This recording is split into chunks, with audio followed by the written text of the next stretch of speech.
Welcome to the Dodger Game channel. You're in the Mormon Truth video library here.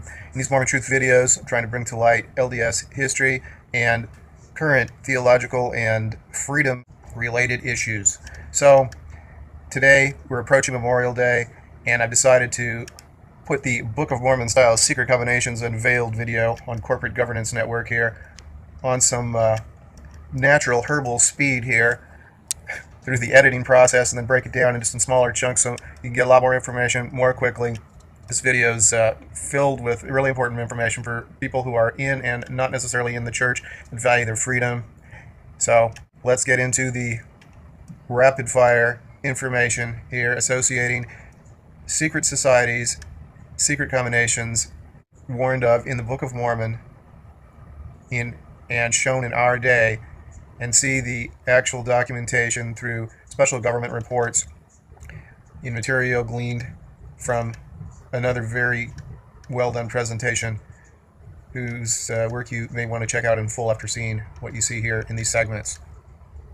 Memorial Day is a time when the church has some parties for the wards and sometimes stakes maybe, and emphasizes patriotism in a way that may bother some of us, in a way that seems to be awfully friendly to the military-industrial complex in the United States.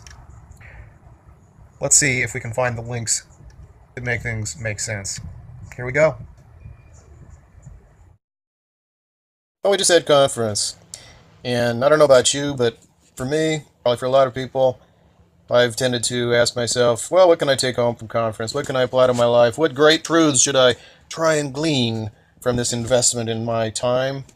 Well, in the amount of time that you go to a conference session, or maybe even to the block meeting, you will have so much more to think about, to retain, so much to open your eyes to things that have been hiding in plain sight, or slightly cleverly camouflaged in what you thought was reality. The gospel, our walk in life, many things are so much different, especially in the United States of America, than we've been taught that they are. I'm going to present factual evidence, document things in such a way that, along with this beautiful art that I've added to our presentation in this revamping to make it much more enjoyable, you are going to have your world turned upside down. That's a guarantee, if you have eyes to see and ears to hear. Let us begin. This will be time well spent. The Church of Jesus Christ of Latter-day Saints is founded on the premise that God has restored the fullness of the gospel in the latter days, that families can be together forever. Well, what about the Book of Mormon? What about secret combinations, lusting for power, gain, and glory? The conspiracy to destroy the freedom of all lands, nations, and people in the latter days, as told in Ether chapter 8. What about that? Have we forgotten the prophecies concerning America, secret societies, and the prophecies of the destruction of the American Republic, that its constitution would hang by a thread, but be rescued by the boys from the mountains, the elders of Israel, from this wicked combination, which would have great power in the latter days, prophesied by them of old, as we are told, and translated by Joseph Smith Jr.? What about these secret alliances, these secret combinations? We don't hear much about it these days. We used to when Ezra Taft Benson was around. What has happened? Well, there are a lot of prophecies about the church's future. Let's get into it.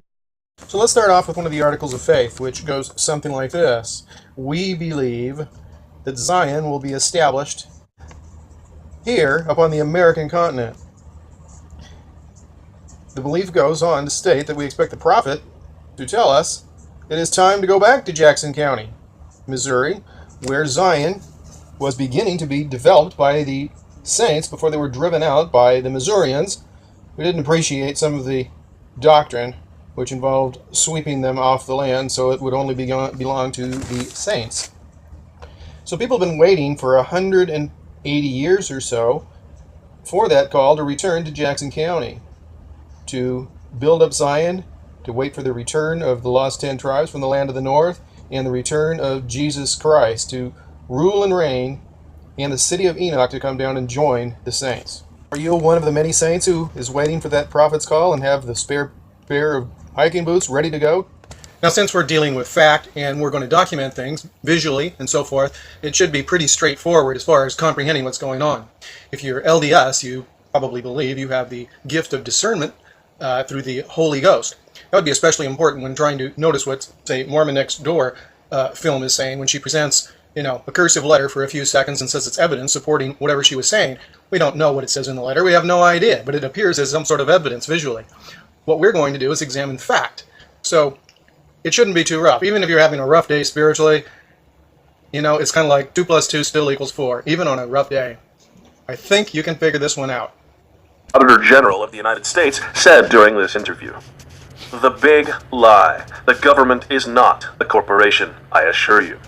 When I heard this come out of Mr. Walker's mouth, I nearly laughed. Apparently, he thought I wouldn't follow up on this little talk we had, but he was wrong. And the first person to receive this documentary will be Mr. David Walker. After all, he gave me his card and asked for more information. So here it is, Dave. Let's start with my own town, Salt Lake City, in the great state of Utah, very near to where this interview took place. I was sent a letter not too long ago for a parking violation that I never received from the Salt Lake City Law Department. Here, now, is a picture of that letter. Now you'll notice that the first thing you see is that this letter is indeed from the Salt Lake City Corporation. This is the government of the city of Salt Lake, and it doesn't really get any plainer than that.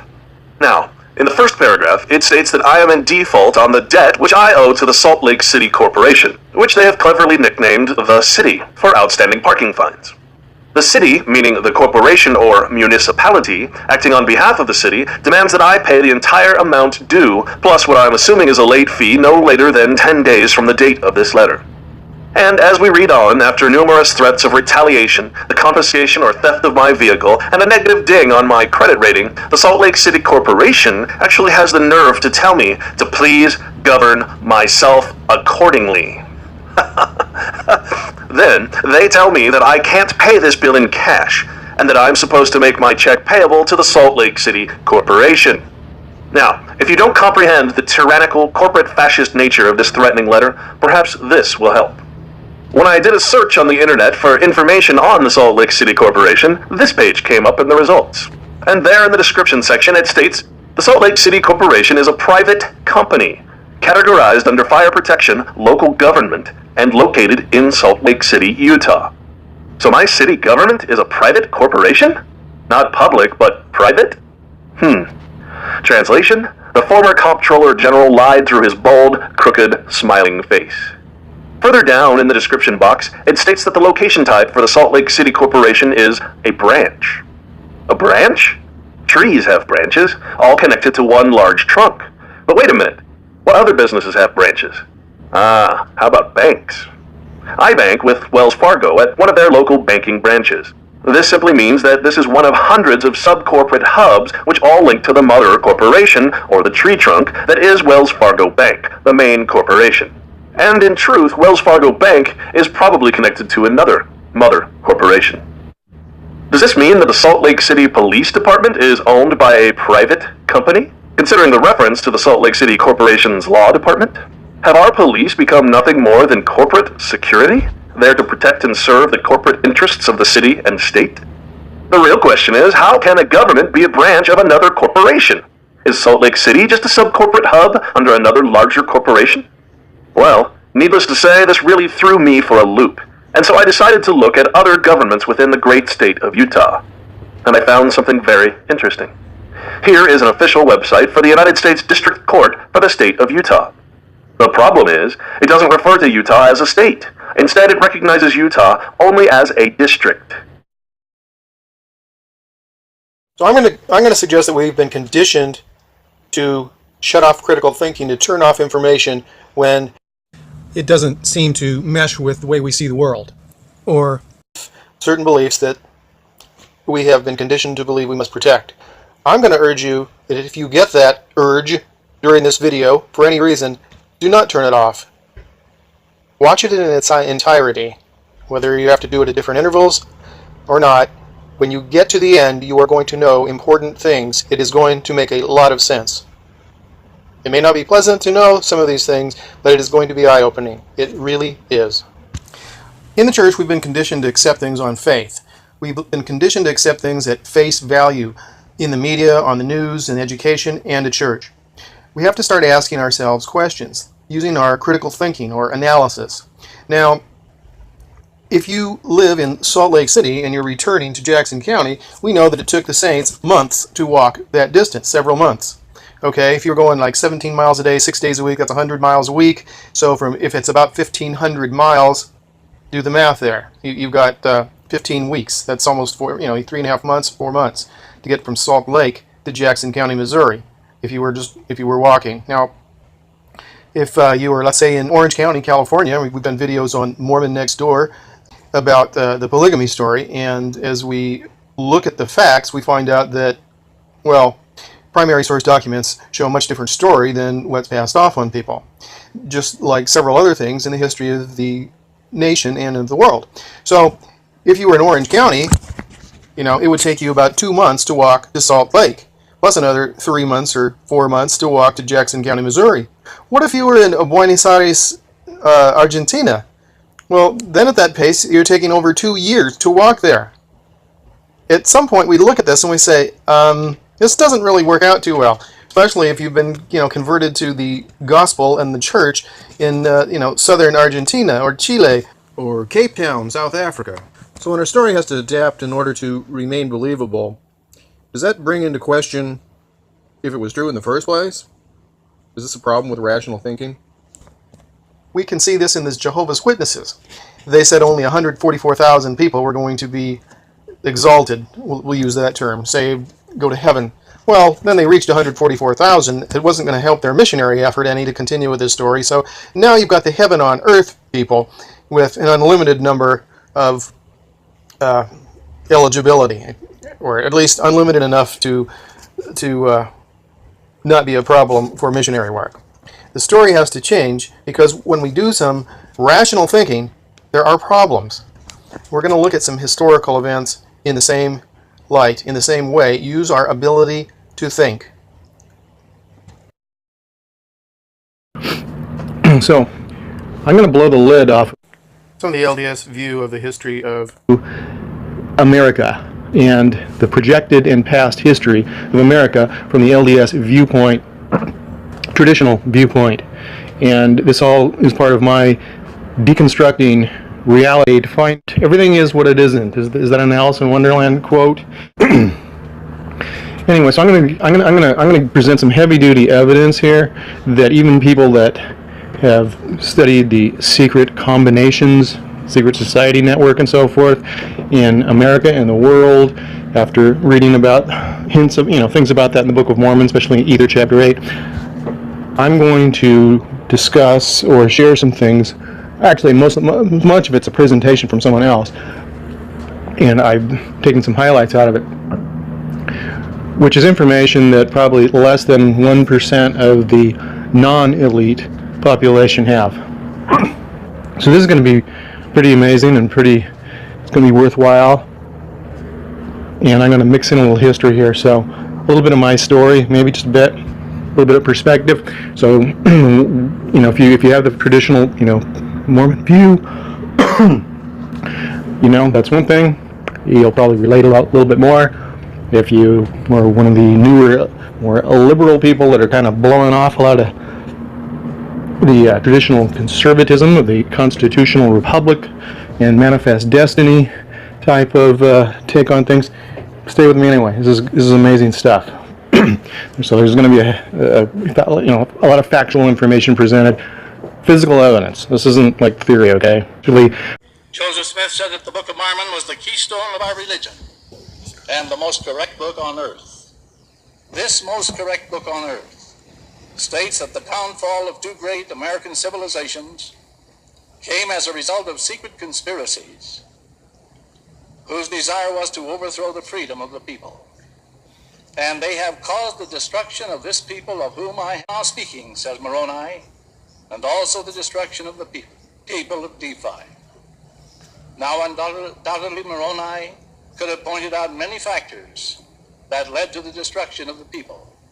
But notice how he singled out the secret combinations, just as the church today could point out many threats to peace, prosperity, and the spread of God's work that it has singled out the greatest threat as the Great Conspiracy. There is no conspiracy theory in the Book of Mormon. It is a conspiracy fact. And along this line, I would highly recommend to you a new book entitled None Dare Call It, Conspiracy by Gary Allen. Then Moroni speaks to us in this day and says, Wherefore the Lord commandeth you, when ye shall see these things come among you, that ye shall awake to a sense of your awful situation, because this secret combination which shall be among you. The Book of Mormon further warns that whatever nation shall uphold such secret combinations to get power and gain until they shall spread over the nation, behold, they shall be destroyed. Well, Ezra, I read that book right about that time, and it was a good introduction to organizations like the Council on Foreign Relations, the Trilateralists, and David Rockefeller, and then the Rothschilds and Warburgs, and those sorts of people. But I learned that things were much deeper rooted in the occult, in Freemasonry, and in Illuminism. When our founders declared a new order of the ages, when soldiers died in wave upon wave for a union based on liberty, they were acting on an ancient hope that is meant to be fulfilled. And after 1989, President Bush said, and it's a phrase that I often use myself, that we needed a new world order, and instead it looks like we got a lot of... Well, we heard what Bill Clinton had to say about the Bohemian Club with the Scowcroft, Kissinger, and the boys go to. Now, they mentioned Hillary being a witch, but Bill Clinton used the witchcraft language in his famous speech where he called for the forcing of the spring. If you do a little research on that, you will discover heavy-duty witchcraft in his speech. Nice picture with Hillary and Trump, huh? You think he'd really put her in jail? Were they really rivals? Were they? Or is it a show? Now let's examine another thought. In the Book of Mormon, we read much about the Gadianton Band, a secret society, an oath-bound secret society that manipulates the people and manipulates the society through advancing its numbers, advancing its members in positions of authority in society, in the government, the judgeship, and it would follow, just as it is done today, in education, in the media, and so on and so forth. We also have the prophecies in the Book of Mormon which state that we would have a secret combination which was to become extremely powerful, that would seek to overthrow the people, to subjugate all people in all lands, to take down the freedom of all nations, lands, and people of the entire earth, and that it would be focused in America, is what is inferred. It says, among you Gentiles. This is in Ether, chapter 8. So we're specifically told to be expecting a secret society or network of secret societies to be very powerful in taking control of society. And we are warned that we must not allow it to happen. So there's going to be a lot of factual information presented, physical evidence. This isn't like theory, okay? This is not conspiracy theory, and not all conspiracies are theories. Probably most of them are not. Proofs of Conspiracy was a really good book I read a long time ago. It was written probably a couple hundred years ago on certain secret societies and so forth. So here we go. A little bit of my background. Did not grow up in the church. Excuse me. So started off, had my little golden Bible and had evolution books and tried to get to church and ask, other people, what about God? And by the time sometime when I was between 8 and 9, evolution started to win. Didn't get to enough churches, or went to some and wasn't impressed. I did watch Motab on Sundays in the morning, and I liked that. Starting when I was about 6 or 7. We had no affiliation with the church, though. So I wound up having a spiritual experience when I was a young teenager, and about that time we had also started studying things having to do with the Constitutional Republic of America being under siege from basically forces that were subversive to the Bill of Rights. Communist stuff, or yeah, that sort of thing. So I started reading books which presented factual evidence showing international banking concerns financing the Bolshevik Revolution, as well as multiple other wars, and basically dominating the American media and banking and drawing America into World War I, World War II, etc., etc. So I started learning about that sort of thing, and it was about that time that we wound up having some missionaries come over. They give us the Joseph Smith lesson, and I had actually a spiritual experience. I don't have these burning in the bosom things. I had stuff from the spiritual world actually going on, and I don't know. Maybe say some people say about 5% of the population are exposed to the spiritual world, and a lot of people just aren't. Next lesson was on thought on salvation, and since I had been studying the New Testament for a while because of the spiritual experience I had a lot of questions still, and Christianity didn't make sense because basically, 99% of the people are going to burn in hell because they don't get a chance to hear the gospel, get baptized, or accept Jesus or whatever, Christianity, whatever version you got on that, God's burning his children. It doesn't work out too well. So the plan of salvation lesson was really something that made some sense to me, that, the Swedenborgian type of doctrines that are taught there, that are that the church is well known for, that are not in the Book of Mormon, but they're in the, section 76 and 132, that sort of thing. So the eternal family and pre-existence and all that. So I coupled this with learning a lot about America and its history, and in more recent times, while watching a conspiratorial effort to undermine the freedom of the people to work towards the predictions of what's in the Book of Revelations, basically of a satanic one world government, the kingdom of Antichrist. And at any rate, so people trying to conserve freedom and fight against that sort of a thing, from various different, mostly religious people, were involved, versus the typical, Students for Democratic Society, the Bernie Sanders kind of starting, your riots at Ohio State kind of crowd on the other side.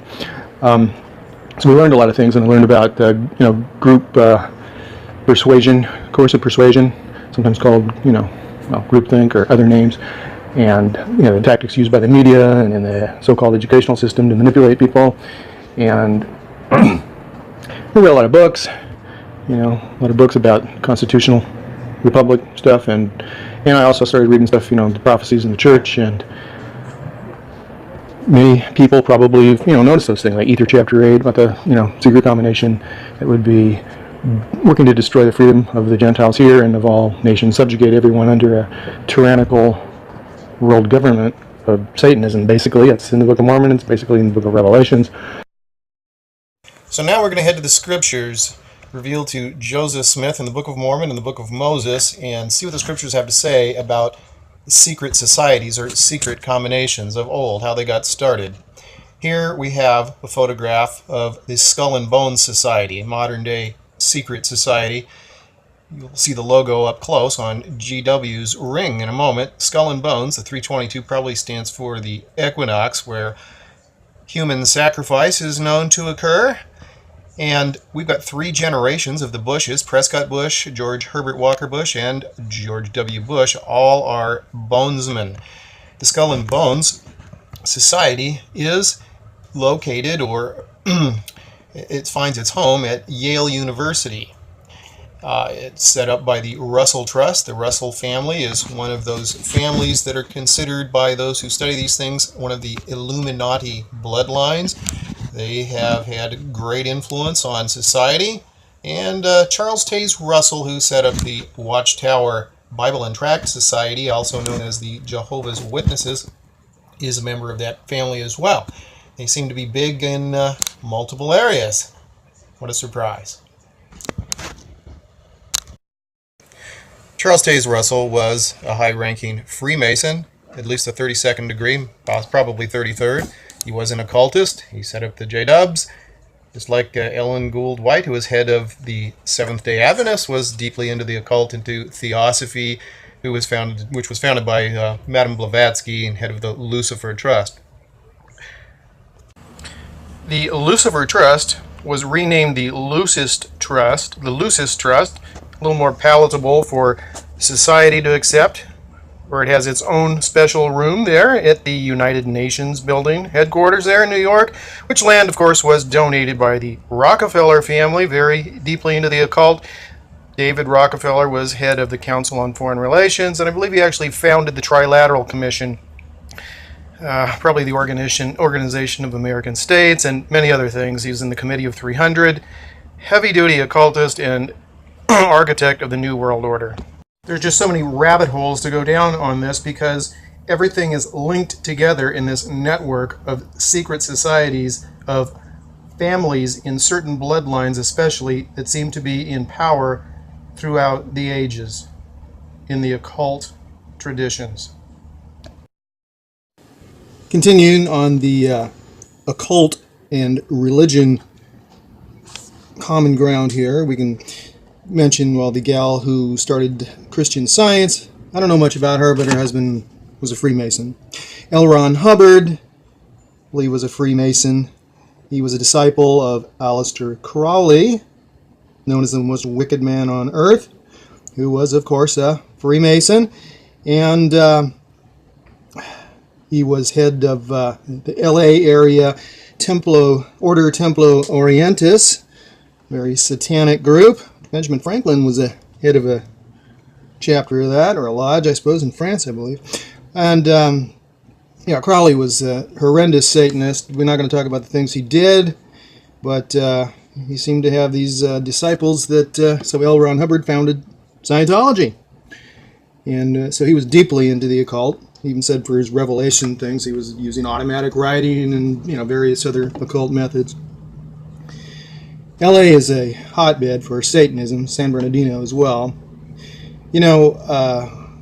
Call meeting a young couple that was joining the church, converts. She had been a witch and had participated in rituals and horrendous things in the Temple of Satan there in Santa Monica. They had a lot of babies about 9 months after they had some things going on in their temples, and the babies proved to be used for human sacrifice in their temples, as she said she witnessed and was horrified and quit. At any rate, that was involved with, I'm sure, LaVeyan Satanism. Anton LaVey was also a disciple of Aleister Crowley. And Jimmy Page bought Crowley's castle, thinking that he and his partners with Led Zeppelin would gain from the strength of the black magic he thought he'd learn more of in the castle. This is just a sample of what we see with occult leaders also at the top in religion, in Hollywood, in the music industry, in politics, banking, etc. They seem to be almost all high-degree Freemasons. Freemasonry seems to be a breeding ground for the occult at the top levels. As a matter of fact, it would seem that the top levels are the occult, or it is an occult religion. Who knows what degree you're going to say that they realize that, but that's what the top guys say. That's what Albert Pike had to say. Surprisingly, we find skull and bonesmen in very pivotal places in society as power brokers. Senator Kerry, who is now, of course, the Secretary of State, also was running for president against George Bush, so we had bonesmen against bonesmen. I guess that meant we were going to have someone from the Skull and Bones Society in the presidency pretty much no matter what that year. And that's just the way they like to dominate things. They are a big part of this network of secret societies that really run the show from behind the scenes. They are deeply occult, and if you read about them, I recommend you not reading it out loud to your children, because their practices, their initiation rituals, are pretty evil. Okay, so now we'll head to the scriptures, see how these secret combinations got started, and what these specific warnings are for us to be looking out for and defending against in our day. Or if you're one of those people who has suspicions that Joseph Smith may have been publishing things that were gained outside of revelation from a seer stone or otherwise for the Book of Moses, since these traditions seem to be greatly reminiscent of Illuminized Freemasonry and Rosicrucianism, and certain connections that he had or that were living near Sidney Rigdon, the Rosicrucian monks that some speak of, that some feel may have been responsible for some of the things that went into the Book of Mormon. At any rate, any way you take it, These are some pretty interesting things, and these traditions are had from old, one way or another. So with that, we'll take it right into the scriptures now. The version on secret combinations in LDS scripture, or secret societies, oath-bound secret societies. So it starts in book of Moses, chapter 5, in the Pearl of Great Price. It says, "And Satan said unto Cain, Swear unto me by thy throat, if thou tell it, thou shalt die. And swear thy brethren by their heads, and by the living God, that if they tell it, they shall surely die." So they started this secret society there, and Satan and Cain had said that Satan swore that unto Cain that he'd do as according to his commands. All these things were done in secret. And so Cain said, "Truly I am Master Mahan's, the master of this great secret." Wherefore Cain was called Master Mahan, and he gloried in his wickedness. According to David Icke, that Mahan should be translated Mason, something to do with Hebrew. I don't know if he's got something there or not. Okay, so Cain does his thing and murders Abel and so forth. And then Cain involves other people in his secret society. Well, he just did, but it says... going on, it says he and his wife and many of their brethren went and dwelt in the land of Nod, east of Eden. And then Cain knew his wife and had children, and one of those had a son named Enoch. They built a city and named it after Enoch. And then Enoch had Mahujael and then Lamech, and as you can notice, they resemble the names of the good guy patriarchs from the line of Seth. But this is a bad Enoch and a bad so on and so forth. And Lamech, anyway, Ada and Zillah were his wives, and then they had a son named Tubal-Cain. That's a big name in Freemasonry also. This seems to be like Masonic lore before Joseph Smith was actually a Freemason. He seems to be writing things that are about these things. So anyway, Lamech entered into a covenant with Satan, and he became the Master Mahan guy here. It says, after the manner wherein... For Lamech having entered into a covenant with Satan after the manner of Cain, wherein he became Master Mahan, master of that great secret, administered unto Cain by Satan. And okay, so one of his descendants revealed their secret combination to the ladies, and so Lamech killed him for the sake of the oath of their secret oaths from their secret society. And their works were in the dark, and they were wicked. Okay, so now we go to Ether, chapter 8, in the Book of Mormon. A bad boy named Jared loses the kingdom back to his dad because his brothers managed to be successful in retaining the kingdom or getting it for their dad. He was sad, so his daughter, who was expert in some wicked things and very good looking, told her dad, "Hey, look, I'll dance in front of Achish, and he'll want me to be his wife, and you just ask him for the head of your father," kind of like the John the Baptist story. So Achish gets his relatives involved in a secret society called a secret combination here. So it says, "It came to pass that they formed a secret combination, even as they of old, which combination is most abominable and wicked above all in the sight of God. For the Lord God doth not worketh not in secret combinations, doesn't want you to shed blood, etc. But I, Moroni, I do not write the manner of their oaths and combinations, as they had among the Lamanites and among all people, and they caused the destruction of the Jaredites and the people of Nephi." And it says, "Whatsoever nation shall uphold such secret combinations, so they get power over the face of the land, shall be destroyed." So he goes on to warn the Gentiles here. Okay, and he says, "Wherefore, O ye Gentiles," Ether 8, starting in verse 23 now, "It's wisdom in God that these things should be shown unto you, that thereby you may repent of your sins and suffer not that these murderous combinations should get above you, which are built up to get power and gain. And the work of destruction come upon you, even the work of the sword of the eternal God." Earlier it said there, for power, gain, glory, all those kind of things, that people could get whatever they wanted and, have power and get away with all kinds of wickedness and murder and whoredom. So, the warning unto the Gentiles here from the Lord. "Wherefore the Lord commandeth you, when you shall see these things come among you, that ye shall awake to the sense of your awful situation, because of the secret combination which shall be among you." It says to the Gentiles here. We're talking, it seems to be directed to the people of the United States, particularly, "which shall be among you, or will be unto it because of the blood of the innocent people it kills." Okay. "For it comes to pass that whoso buildeth it up seeketh to overthrow the freedom of all lands, nations, and countries, and it bringeth to pass the destruction of all people, for it is built up by the devil." Okay, so that's our that's kind of the basis there, the beginnings of it. Now, the daughter of Jared, this is the bad Jared, not the good Jared, this is a little later on, said that, "Hey, Dad, didn't they have writings, the things we brought with us across the deep about these secret combinations?" I always thought, why would, these people that are righteous, these prophets, be bringing the oaths of satanic secret societies across the deep one? But anyway, that's what the reference is there a little earlier. It's all Ether chapter 8 there. And then, of course, later we have we have some references to their people being destroyed and the government being destroyed and so forth. It says, therefore they did combine against the people of the Lord and enter into a covenant to destroy them and to deliver those who were guilty of murder from the grasp of justice, which was about to be administered according to the law. And they did set at defiance the law and the rights of their country, and they did covenant with one with another to destroy the governor and to establish a king over the land, that the land should no more be at liberty, but should be subject unto kings. How about that? So this secret combination just decided to destroy. This was the people that went to Jacob Bugath, I think. So they wanted to destroy the representative government the Nephites had, where they voted in their chief judges and established kings. Oddly, in 1776, May 1st, on Beltane, a satanic holiday, Adam Weishaupt officially inaugurated the Illuminati, and they wanted to do the opposite. They wanted to destroy the monarchies, and establish a different form of government, probably representative government that they can more easily control. How about that? Kind of weird, huh? So with all that warning in the Book of Moses and the Book of Mormon, in particular to secret societies that sound so reminiscent of Illuminated Freemasonry, Rosicrucianism, etc., that the Danites and the Council of 50 get set up in the church. Pretty weird, huh?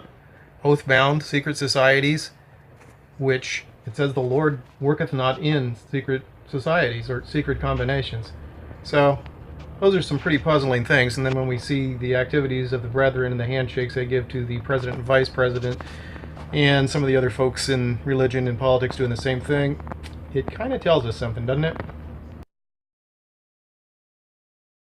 So we return to my story of discovery here. And there's a lot of specific prophecy from mostly Joseph Smith, and it's not necessarily canonized. So I read a whole lot of books, and the more I studied, I started waking up to see that not everything was really the manifest destiny story that we get, like in First Nephi and so forth. God protected the colonists and made them win the war against the British, so that this could be the bastion of freedom, have the gospel restored, that kind of a thing. Started seeing some inconsistencies in the story. With America's foundation. At first you just look at, things are just getting corrupted in the early 20th century by these international bankers, but actually, as you deconstruct, you notice that there are things that are out of place and not right. Well, wait a minute, that war was engineered. No, wait a minute, that one was engineered. Hey, wait a minute, the Revolutionary War doesn't look right. Read the Treaty of Versailles, and you notice it doesn't look like the colonists really won. Not with the terms they agreed to, the financial extreme burdens this country got into. Anyway, we're going to look at a presentation that is completely almost independent of anything that I ever read about, heard about, with regards to how things are done, how these secretive and secret societies within secretive societies operate and make things actually work here and have governance. Going to find out that what we thought was our constitutional republic is basically an illusion, and a lot of things that we've been told are just simply not the case. We live in an illusion.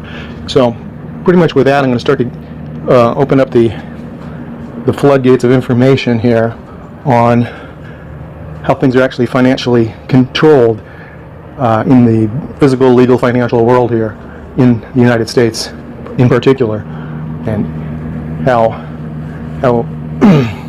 things are done through financial and legal vehicles such as the corporations. Everything is a corporation and everything is commerce, and nothing is what we think it is. So with that, I'm going to start utilizing highlights from a presentation that gets really involved with that aspect. In the meantime, also going to mix in evidence of secret alliances in high places with people in power in various areas of society, whether it's Hollywood, the media, politics, finance, banking, and very important, religion. Because when the powers that be want to go to war, the Amalekites on the towers are the preachers. They are the religious leaders. And we will see that their role is critical in directing public opinion. especially when it comes to patriotism and getting people to want to serve, as it is called, in the military operations, which happen to be worldwide for the United States.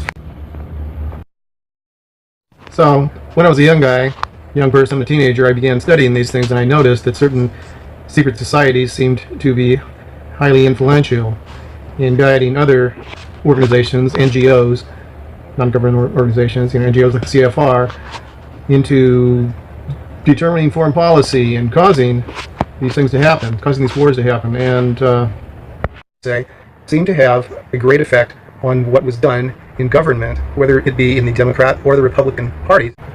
And so we're continuing to study what was going on with the government of the United States. And so we were involved with people who were in the church and people who were in other Christian faiths, and maybe some atheists, but I'm not sure if there were many of those, in this effort of education and trying to stem the tide of the destruction of the Bill of Rights and Constitution. And we studied, after our family, when I read the Book of Mormon. And of course we know in the Book of Mormon there's a lot of talk about secret combinations. And of course in the Book of Ether, in chapter 8, we read about a certain secret combination, or in other words, secret society, oath-bound secret society, that would be seeking to destroy the freedom of the Gentiles here in the United States, basically, and the rest of the world progressively there. Would be what it appeared to say, working in covert fashion to destroy the freedom that the Book of Mormon also seemed to be advocating, that was set up by God. As we read early in the Book of Mormon, in First Nephi, the suggestion that the Spirit of God, or the Holy Ghost, overshadowed Columbus to come discover the Americas and to bring the people of Europe here to set up a nation that would have freedom of religion and, in general, a lot more freedom than would have been had under the European monarchies and in the feudalistic type of system that they tended to have there as well, with regards to property rights and so forth. We all know the story, or many of us do. So the idea was that God set up a nation where religious freedom would be able to cultivate an environment where the gospel could be restored for the last times, the dispensation of the fullness of times. And of course, as the story goes, shortly after the nation was established with its constitutional government, Joseph Smith was born and had heavenly messengers, including God the Father and Jesus Christ, as the story went, come to see him and begin to usher in the dispensation of the fullness of times, in which the priesthood authority would be restored, revelation would know all the things that we needed to know, and so forth. And as we studied these things, the view of the LDS Church has a special role in the projected history of the United States in prophecy. So we learned that the Constitution would hang by a thread, but that the LDS Church, the elders of the Church, would be found basically holding up the constitutional principles, and that by divine intervention accompanying great faith exercised by faithful members of the Church, the Lord would preserve the nation from utter destruction and utter domination by totalitarian forces, which the Book of Mormon essentially prophesied or predicted would gain significant amounts of control over the United States and the world, and only through God's intervention and the faithfulness of the saints would this bastion of freedom narrowly be preserved and help usher in the millennium by preparing the people to meet the Christ and establishing Zion in Jackson County, Missouri, and having the lost 10 tribes come down from the land of the north and join the people in Zion. So this history in advance business that was projected through various prophecies of Joseph Smith, many that are not necessarily canonized, in addition to the Book of Mormon, had an effect on many people in the church, I'm sure. And so our view was that God set up America, as I have just stated, as a bastion of freedom, and in the Doctrine and Covenants is in section 100, 101, or it's 100 or 101, I think it's verse 29. It says that the Constitution was established, God raised up wise men to establish the Constitution of the United States, where Joseph Smith's, thinking about redressing the, wrongs done to the saints in Missouri, I believe. I think it's section 100. So when we wake up, it's because we notice that things are wrong. So we noticed that things were wrong. We had these wars with, World War I, World War II, things that just weren't right, Lusitania being sunk, the attack on Pearl Harbor allowed to occur when there were so many warning signs, and all the manipulations bringing the United States into these things, and the things that have happened. So I'm not going to get too deep into that sort of thing, but we learned how the media was basically controlled by certain people with strong financial interests, and a certain group called the Council on Foreign Relations, which I think now has about 4,000 members, was set up, and was a very integral part of this secret combination, you might say, that was engineering the shift to a totalitarian government and preparation for a merger with other countries into a world government under the United Nations. So we learned a lot of factual information, and we also learned how the media was manipulated and tactics that they used, certain labeling and creating loaded terms and using them so that they could say, oh, conspiracy theory or those sort of things that cast doubt on people. McCarthyism. When the Reese Committee or the Committee on Investigating Un-American Activities and so forth found all sorts of communist cells operating in the United States, the media was employed to denigrate people that were seeking to protect the Constitution from subversive groups. They were denigrated in the media a lot. So anyway, I learned more about secretive societies and secret societies within secretive societies. One book I read was called Proofs of Conspiracy. It was written a long time ago. Was it Robinson? Yeah. Anyway, and it dealt with certain secret societies and so forth. And it seems that Freemasonry was very much involved with what was going on in this respect, and seemed to be a meeting ground for more secret, for absolutely secret societies within Freemasonry, and it was like the carrier for other societies, secret combinations. Anyway, I noticed that things weren't always quite lining up with what I was told. First, they weren't lining up with what you're told in textbooks because of the influence over the media and the educational system. And then I learned about behavioral control, coercive persuasion, group mind control tactics used by the media and other things, sensitivity trading, neurolinguistic programming, hypnotic language, a lot of different things that I learned about studying psychological techniques that are used for various means. Some just for people trying to be successful in life without necessarily trying to manipulate others for anything wrong, but just learning communication skills in conjunction with all these things. I learned a lot. And then I started seeing things that seemed out of place. And because of my walk in life, I ran into Freemason. Although I was never a Freemason, I certainly have studied some things, and reading in Morals and Dogma, I guess that's the short name for Albert Pike's masterpiece, he talks about the pure Luciferian doctrine, as does Manly P. Hall, and harnessing the seething energies of Lucifer. Now, both Pike and Hall are well known as 33rd degree Freemasons, heavy-duty occultists, and lauded with multiple additional honors upon the 33rd degree, such as the head of the Supreme Council and so on and so forth for Pike. And when we see these things, harnessing the seething energies of Lucifer as a goal for all Master Masons set forth by Pike, that's a concern when you start looking at Joseph Smith joining the Freemasons. So when you start noticing occult symbols like the Eye of Horus, all-seeing eye, like in the St. George, Assembly Hall, and then you're going to see the Eye of Horus on, I think this one's like Salt Lake. And then you see the Nauvoo here. You got the pentagrams, inverted pentagrams here on the temple with the sunstone. All this occult stuff. And we see multiple inverted pentagrams in the Salt Lake Temple Square area. So when you first see this stuff, if you know what you're looking for, if you recognize it, it's a shocker. So when you're familiar with occult symbolism, you can see it all over the place. And when it's in the wrong place, that's an area of concern. Now, there have been some folks that have brought attention to it in the Salt Lake, Temple Square area. And we hear there's always an excuse. Oh, well, that was Anton Day, popularized that. It was always a good symbol before, but these things are ancient. It's like the hexagram, the six-sided Windsor. You learn about, here's the magical stuff. And there were things that weren't right.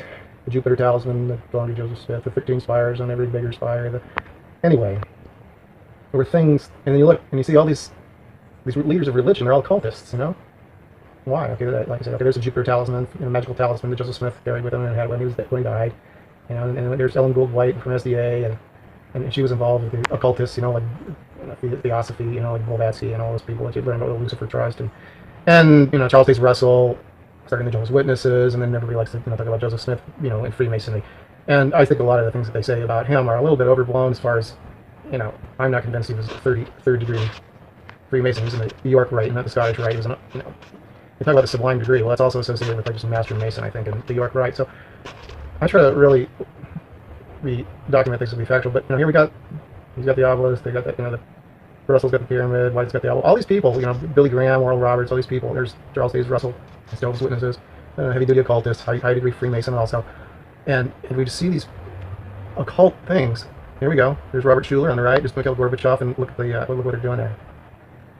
All these guys, there's the Queen, check it out. And you say, well, we got the Eye of Horus, well, we got all these occult things going on here.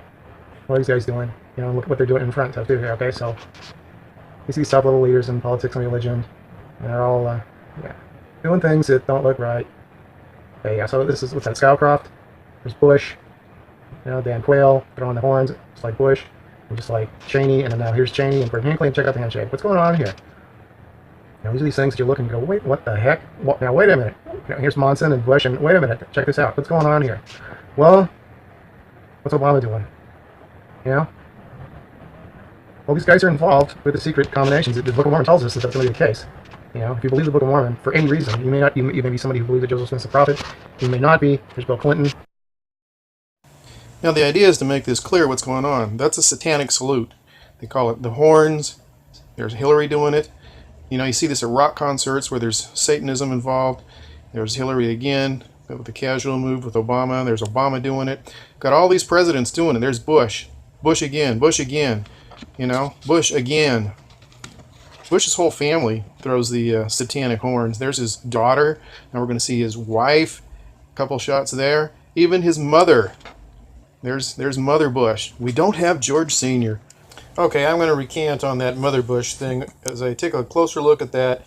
Even though it's alongside of other such photos, she's doing the shaka bra, Hawaiian, it's all cool, hang loose bra symbol. However, just as that has been popular, just as the peace and victory, definition of the ancient satanic sign has been given, and popularized, and just as Helen Keller, an avowed occultist, came up with some pretty coincidental looking signs in her sign language.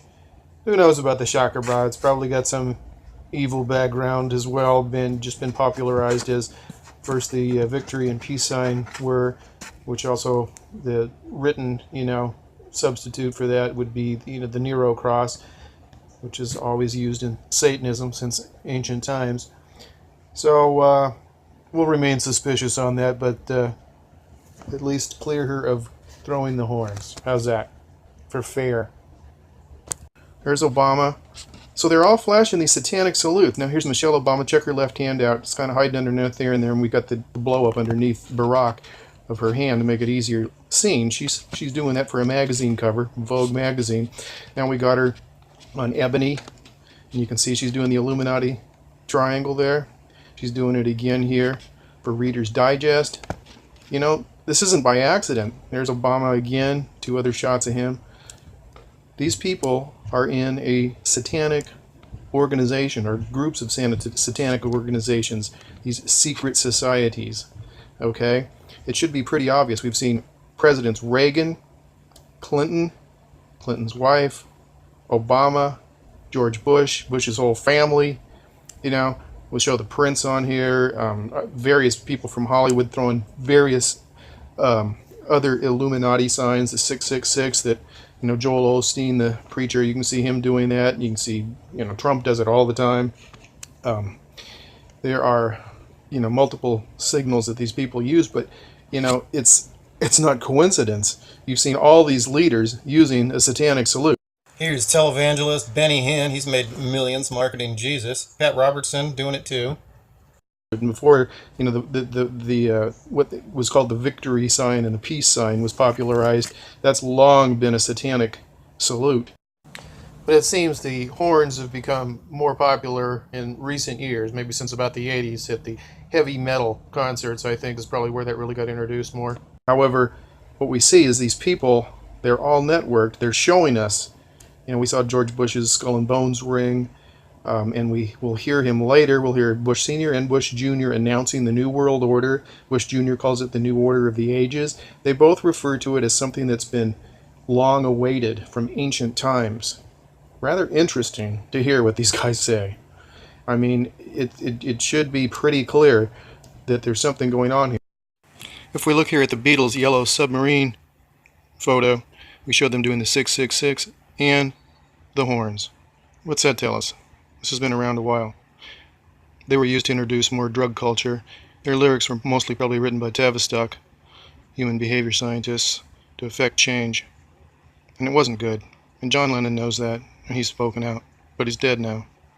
And then if we take a look at some of the logos used by the corporations, because this video's got a lot about corporations, we'll see plenty of them using satanic and Illuminati symbolism. You'll see, like with Disney, if you look carefully, you'll see 666, Time Warner, there's a 666 and an I. You know, looking from down, from above down on the pyramid at like Arco, Chase Manhattan, BMW, the pyramid or triangle, you'll see, companies like America Online, Fidelity Investments.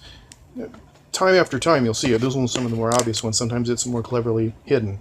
But when we get into how the corporations are really running things in the economic system, in the political system, it will become really tied together, I think. To mention a few other big names there, we saw the vice presidents for both of the Bush presidents. We saw Dan Quayle, who was vice president for George Bush Sr. and for George Jr. We saw Dick Cheney. Both of those guys were using the horns, satanic salute. And we took a look at, or will, at the Pope doing a Masonic handshake there with Vladimir Putin, Russia's head of state. Okay, so after Putin, we saw the Pope pulling the Masonic greeting there with Tony Blair, Britain's prime minister, past prime minister at this point.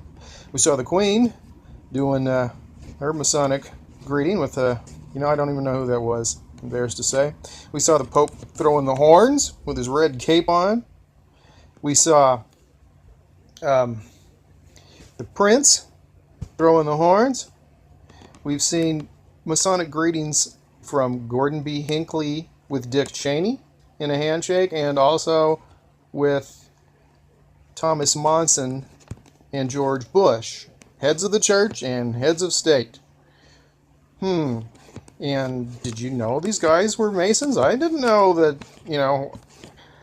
that Hinckley and Monson were Masons, but if you look at that handshake, it's pretty clear that these guys have a common brotherhood going on when you take a look at that.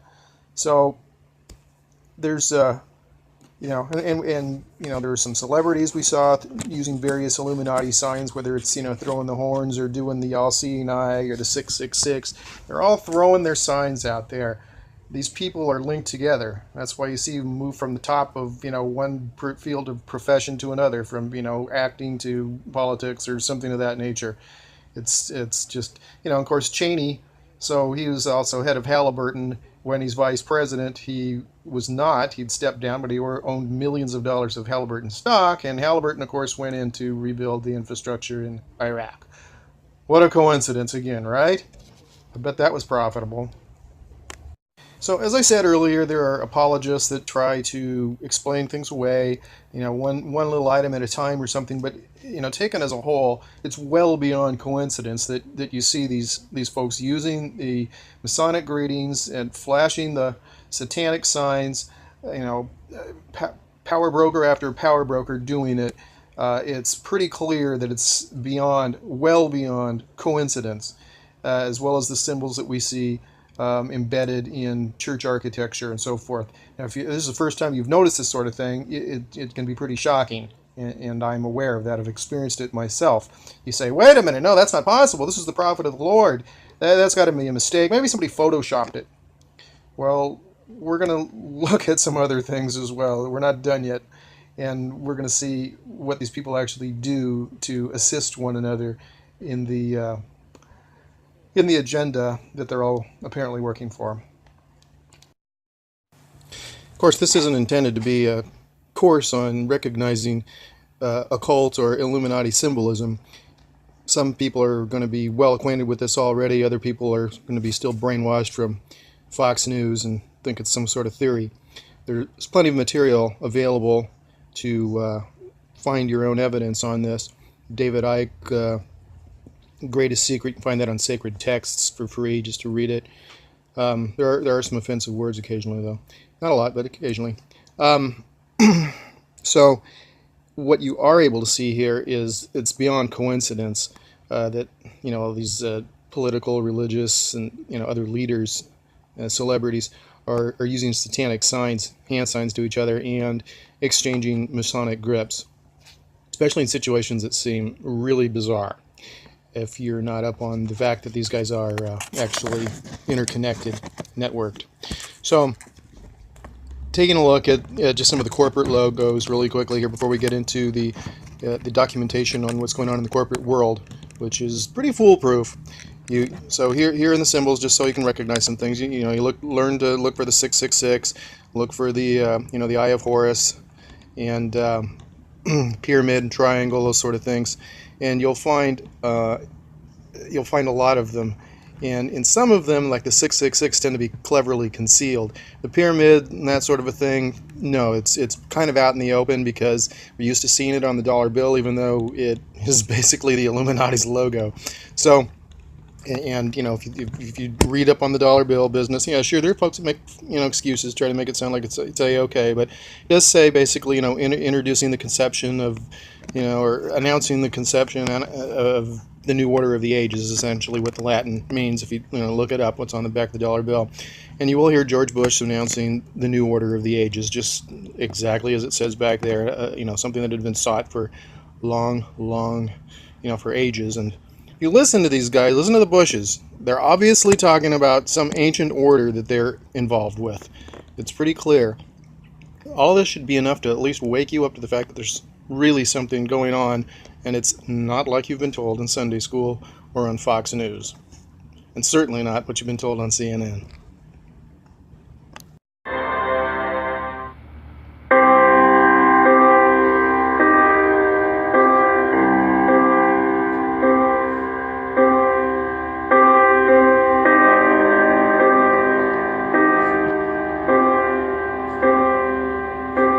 Luciferianism is, and continues to be, the ruling class religion since the time of the ancient mystery and fertility religions.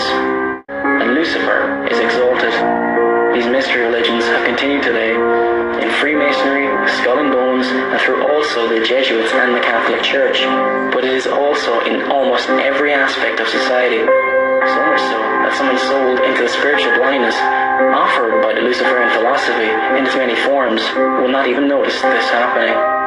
On the subject of Luciferianism, Philip D. Collins states the following: Luciferianism is the product of religious engineering, which sociologist William Sims Bainbridge defines as the conscious, systematic, skilled creation of a new religion. In actuality, this is a tradition that even precedes Bainbridge. It has been the practice of Freemasonry for years.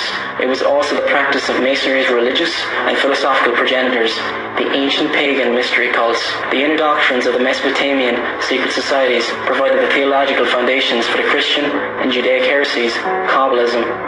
We also have Donald Trump coming out and saying that he really respects and he gets his advice from Richard Haass. Now, who is Richard Haass?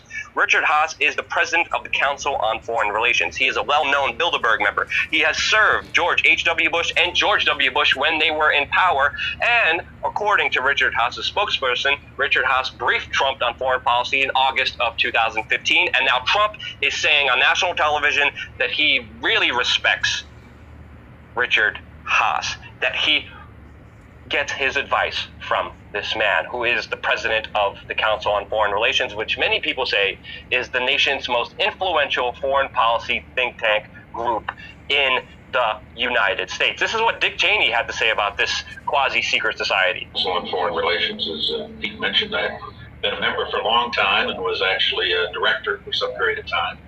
I never mentioned that when I was campaigning for re-election back home in Wyoming. Obviously keeping it secret that he was a large proponent of the Council on Foreign Relations. The Council on Foreign Relations was actually started in 1921 by Warburg, by J.P. Morgan, by Rockefeller as a front group to get more power and control to establish a new world order. The very fact that he worships and respects Richard Haass, the very fact that he considers a war criminal like John Bolton a part of his national security team, is extremely worrisome to say the least, because all these men are interconnected with the Bohemian Grove, with the Council on Foreign Relations, with the Bilderberg Group, the establishment behind the scenes that really pulls the strings in this world. But I look out at this audience filled with not only many friends and colleagues, but people who have served in prior administrations. And so there is never a time when the inbox is not full. Thank you very much, Richard, and I am delighted to be here in these new headquarters. I have been often to, I guess, the mothership in New York City, but it's good to have an outpost of the council right here down the street from the State Department. We get a lot of advice from the council, so this will mean I won't have as far to go to be told what we should be doing and how we should think about the future. It's good to be back at the Council on Foreign Relations. As Pete mentioned, I've been a member for a long time and was actually a director for some period of time. I never mentioned that when I was campaigning for re-election. So Hillary Clinton, as Secretary of State, is saying she goes down the street to ask members of an NGO what she should be doing in her fiduciary duty to the American people as the Secretary of State. She's asking a non-elected body of a society that has stated that its sole purpose is to create a world government and destroy the sovereignty of the United States and create nation states which are part of a world government. Now, does that sound like treason? And we saw Dick Cheney saying that he didn't bother to tell his constituents that he was part of the CFR. He was a big boy in the CFR. And then, of course, Donald Trump is taking his foreign policy advice from the head of the CFR as well. We begin to see that the political lines are really more of a facade here. Behind the scenes, these people are all working for the same internationalists. Now, getting back to the story, I was going to talk about how facts are obfuscated and history is blurred for us by those in leadership when it doesn't work for what they want us to believe. The firemen assembled here, the police officers, FBI agents, and you can see the two towers. A huge explosion now, raining debris on all of us. We better get out of the way.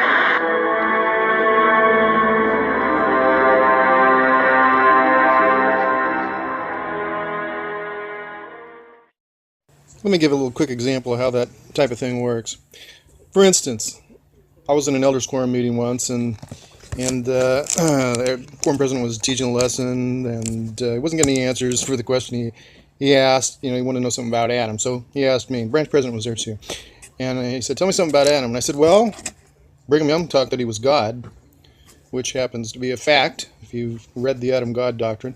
And he's like, "What?" And the branch president said, "What? I've never heard of that." And I said, "Well, that's fact." And then there was a missionary there, and he piped up. He said, "Well, Joseph Fielding Smith said it was just taken out of context." Well, I decided not to make a ruckus, but I've actually read multiple discourses in the Journal of Discourses from Brigham Young and others. I think it was Jedediah Grant, who was also in the first presidency, with regard to that doctrine and saying, yeah, if you don't believe it, you're going to hell. So it wasn't taken out of context. I read the talks, you know, not just excerpts. And but so Joseph Fielding Smith knows it wasn't just something taken out of context. And just like he knew that the church was named the Church of Christ, then the Church of Jesus Christ, then the Church of the Latter-day Saints, then the Church of Jesus Christ of Latter-day Saints. But if you look at what he writes in Essentials in Church History, that's not what he says. So he gives a history that he knows is not true. It's factual. You can, actually one of my videos, I documented that. So the one that talks about Joseph Fielding Smith and Gordon Hinckley writing false history. So it's in the title. You can find it in the Mormon Truth video library on this channel. So just one example, and they do it all the time with stuff on television to try to turn everything into just an unbelievable conspiracy theory. It's all baloney. It's all urban legend. It's like the Danites are, like urban legend. Or pioneer legend. They're not just legend. They killed a lot of people, and they were under the control of the first presidency. If you do your research, you'll find out. It's not like you've been told in Sunday school. Anyway, let's keep going. We're just showing unveiling things, and you can figure it out. Make your own decisions, but we're putting the evidence out there. And the corporate stuff is really big. As far as symbolisms to wake up to in the church, yeah, you will notice things that are common with Freemasonry. You'll also maybe notice the Illuminati torch, like for the young women's. You'll notice Masonic language with regards to the establishment of the Relief Society. If you understand Masonic language or research it, maybe look up Royal Arch Masonry, do some reading, and you'll start to see terminology and phrases that you've heard in the Doctrine and Covenants and so forth as well. Occult symbols on some of the temples, the pentagrams and so forth, all-seeing eye.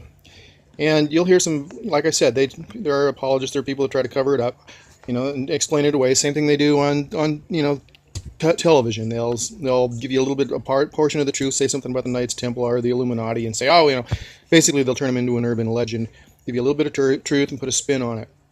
If you investigate, you got to investigate details. But you're going to see enough here, and that you're going to know that something isn't the way you've been told. It's pretty obvious, and American history isn't the way you've been told, and it's not the manifest destiny story that they tell you in 1 Nephi chapter 13 and thereabouts. Things are different than what we've been told.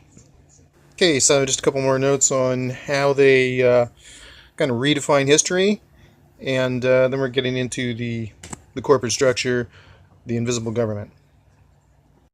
Starting really back with Joseph Smith. This has been going on a long time. So about him.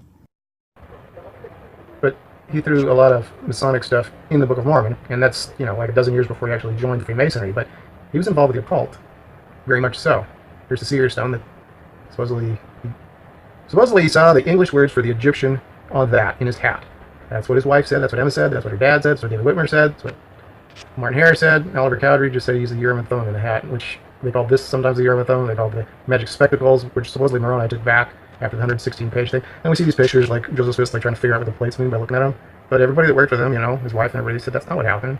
Here's the first vision, except for that's the one that nobody ever knew about, his family never knew about.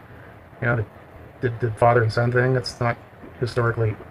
There's the, Moroni with him all alone in his room, which is not what, he shared his room with like 4 brothers and they only had 2 beds. A lot of times we have pictures that try to present evidence to our mind, and it's not necessarily something that's true, but it goes right into our head. Subconscious. There's the one angel appearing to him, the first vision story that he told, that William told, his family knew about. Sometimes it was an angel, sometimes they said it was the Lord, sometimes they said it was in the woods or in his room, but there wasn't any, and it was never in 1820, and it was never with, the father and the son, not until he published that in 1842, 2 years before he died. So anyway, I probably rambled way too much here. I want to get into the financial proof of what something is going on in the United States that is completely different from what you believe you have in terms of representative government. We're talking about a completely different invisible government set up by means of the corporation. We're going to find out we've got a completely different, these guys all work together. Okay, so I want to explore some highlights here of a video called The Corporation Nation, which is just mind-blowing in terms of how things are actually operating with regard to finance and the government of the United States, what we believe is the government. So I'm going to read a little bit from the beginning here. It says, the United States is comprised of over 185,000 incorporated state, county, city, town, municipalities, districts, councils, school districts, pension funds, enterprise operations, lotteries, etc. And they are actually for-profit corporations, unbeknownst to the public, which have been mistakenly called a representative government. The hidden wealth of this investment, the collective investment here of these 185,000 corporations, starting at the top with the United States Incorporated, and then you've got state governments, and you've got city governments, and you've got municipalities of different sorts, counties, and some of the entities I've just named. There are 185,000 of them. About 10% of them, about 18,000, are in California, and they are actually privately owned businesses. We think of them as our government, but we're going to look at the comprehensive annual financial reports from these entities, like from Salt Lake City, and from the state of Florida, from Sacramento, and this video is, it's over 3 hours, and we're just going to take a few minutes to show some highlights. And I'm going to encourage everybody to, I think you're going to want to see this. This is like, if you took a semester in U.S. government history or something, you wouldn't learn any of this, and you'll know more about the way things really operate by this information than you would in any class ever. The collective investments totaling, what does it say, well over $100 trillion. And this was like in 2010. 100 trillion. So at the time this, some of this data was being gathered, this was, the national debt was probably approaching, 8 or 9 trillion. So now it's approaching $20 trillion. And we're going to learn so much about how things really operate, that these are actually for-profit businesses, and we call them government. Everything is commerce. And if you think that sounds wild, of course it sounds wild, but these are documented. I mean, they're incorporated, and they have the comprehensive annual financial reports, which people just don't see or understand if they do see them. And this gentleman's really going to get into detail, and you can see, and you can look them up online yourself. Ron Paul was talking about audit the Fed. It's audited every year. He's phony. This information is available. Things are so much different than we perceive. 97% of Utah is federally owned.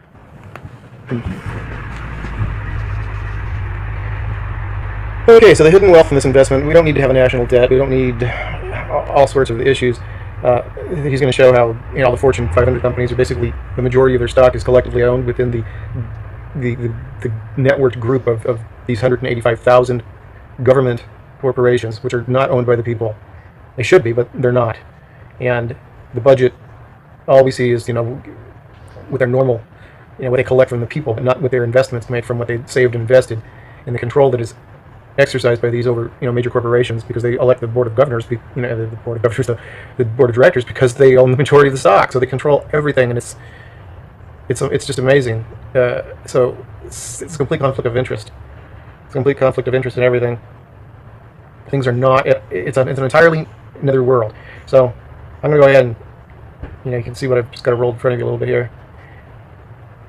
I'm gonna play some highlights here. Everything that you think the way the examine what the former. Here it states the United States District Court for the District of Utah. After some research, I found that the two-letter abbreviations that all 50 states have been assigned are simply federal district locator codes. States are still called by their full original names in name only. And you thought your state abbreviation was just for your convenience, so that you didn't have to write it out on letters, perhaps? Are other states in the same predicament? You betcha.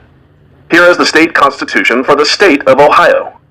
Now, an interesting note about Ohio, instead of entering and leaving what most states call the city limit, the signs in Ohio state that you are entering or leaving the corporation limit. Here are a few snapshots of these signs.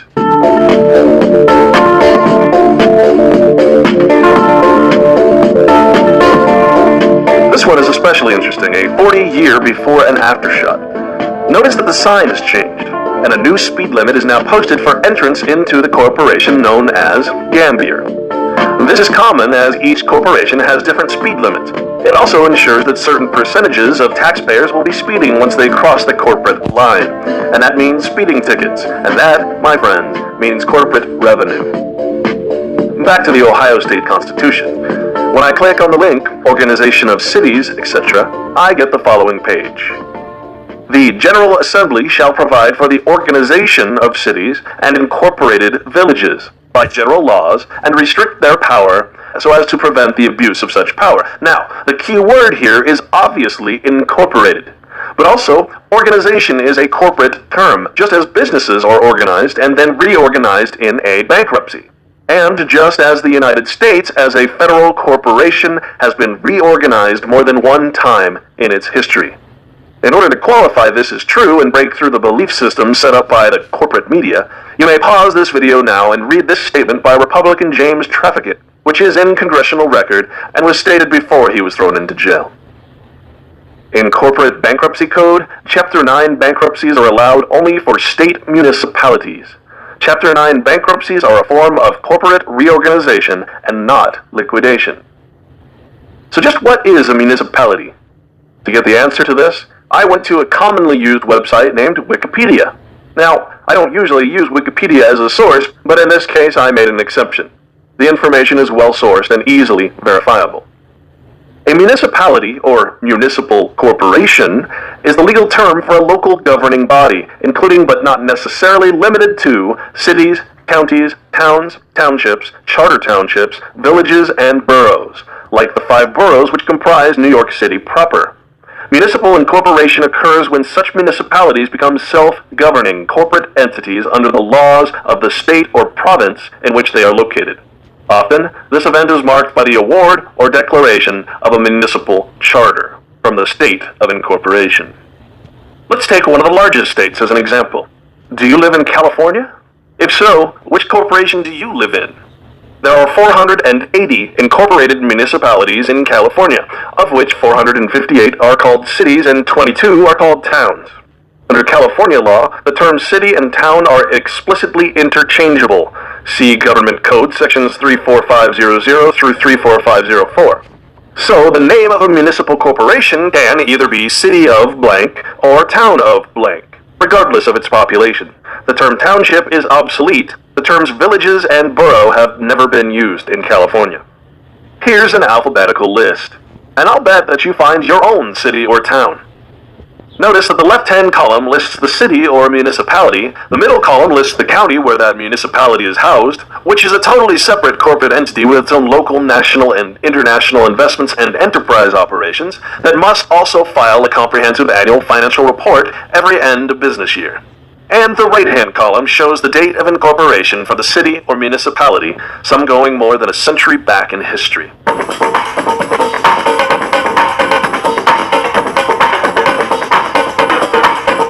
Are you sweating yet, Mr. Walker? Which corporation do you live in?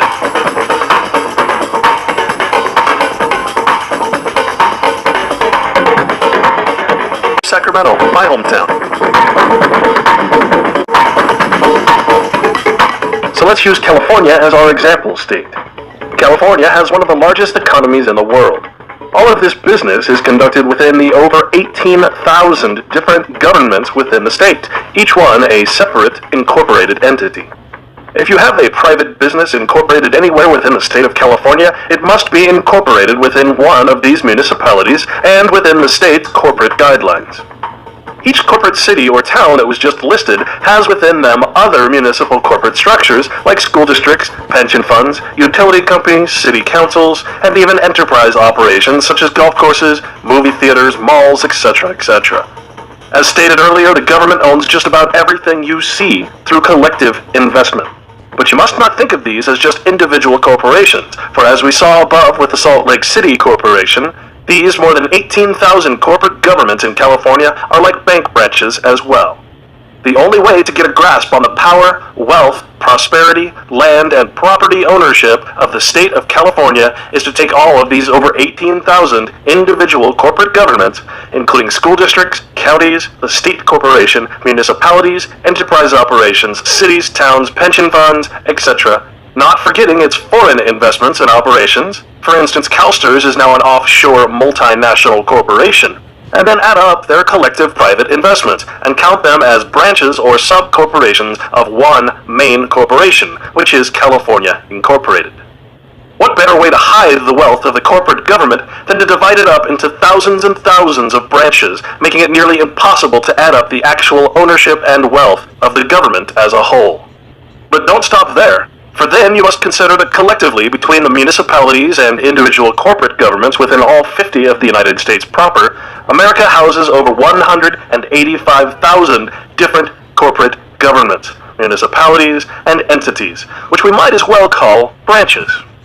Now, the word collective is vital to comprehend here, for as one giant framework of a country, this collective corporate United States government owns almost everything in sight.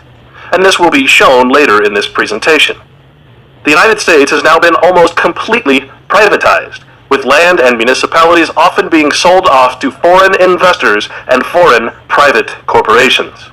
In fact, under Executive Order 12803, signed by then-President of the United States George H.W. Bush in 1992, the Corporation of the District of Columbia, Washington, D.C., neither a state nor a part of the 50 States United, this federal corporate government was given the authority to privatize most or all of the infrastructure within the United States without congressional consent or vote. This means that the federal government, or the corporation that acts in lieu of a federal government, can and has allowed the selling of any municipalities, or city, or any government's assets which were built with taxpayer monies, including but not limited to roads, tunnels, bridges, electricity supply facilities, mass transit, rail transportation, airports, ports, waterways, recycling wastewater treatment facilities, solid waste disposal facilities, hospitals, prisons, schools, and housing. Executive Order 12803 lists these as examples of America's saleable and/or leasable infrastructure. But this is not to be taken as a complete list, as these are just some examples of what our government has been selling off to foreign investors for almost 20 years. Executive Order 12803 names this authority in its destructive pages as infrastructure privatization, and states that this power allows for the, quote, disposition or transfer of an infrastructure asset, such as by sale or by long-term lease from a state or local government to a private party. Now, wasn't it our good friend David Walker who said that the government isn't interested in selling off these assets that they don't list on the taxpayer budget? Well, what is the government doing with all of these investments? Why does the U.S. why does the federal government own 95% of Nevada and 97%? Okay, that's an issue of federal lands. Okay, federal mineral. That's right? That's correct. But and you are correct in saying that that's not on the balance sheet. They don't value that because they have no intention to sell it. All right. I'm not saying that's right or wrong. I'm just trying to explain it. Is it the government's land or is it our land? It's supposed to be. Yeah. But if the government is a corporation and it's actually 185,000 different corporations, how is something that's owned by a corporation our land? The government is not a corporation. Yes, it is. Most certainly. All corporations have to file a comprehensive financial report. But the government is not a corporation. It most certainly is. I can assure you it's not. It is. The government is not a corporation. When we look at Executive Order 12803, Infrastructure Privatization, we read in Section 1, Definitions, for purposes of this order, A, privatization means the disposition or transfer of an infrastructure asset, such as by sale or by long-term lease from a state or local government to a private party. In other words, the selling of taxpayer-funded infrastructure to private corporations or individuals. B, infrastructure asset means any asset financed in whole or in part by the federal government, in other words, taxpayer money, and needed for the functioning of the economy. Examples of such assets include, but are not limited to, roads, tunnels, etc. And D, transfer price means the amount paid or to be paid by a private party for an infrastructure asset if the asset is transferred as a result of a competitive bidding. This, my friends, is why the carpool lanes on your freeways and highways have turned into toll roads that you must pay to use. A private corporation now leases or owns those lanes, either outright or through public-private partnerships or PPPs, despite being built with your taxpayer monies.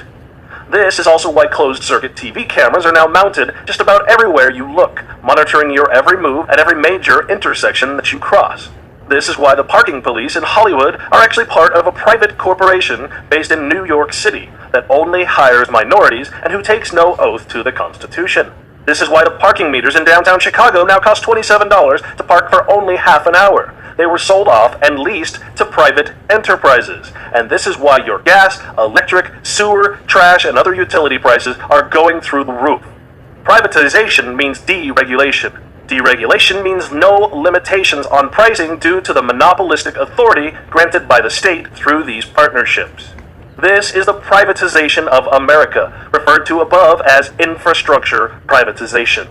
This is corporate fascism, rule by corporate government proxy. This is the corporatization of the United States.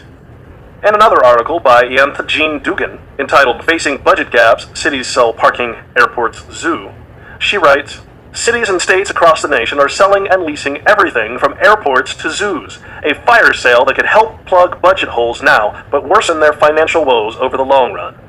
California is looking to shed state office buildings. Milwaukee has proposed selling its water supply. In Chicago and New Haven, Connecticut, it's parking meters. In Louisiana and Georgia, airports are up for grabs. You are correct in saying that that's not on the balance sheet. They don't value that because they have no intention to sell. All right? I'm not saying that's right or wrong. I'm just trying to explain it. Is it the government's letters or are they? It's supposed to be. Many governments are using asset sales to balance budgets ravaged by declines in tax revenues and unfunded pensions.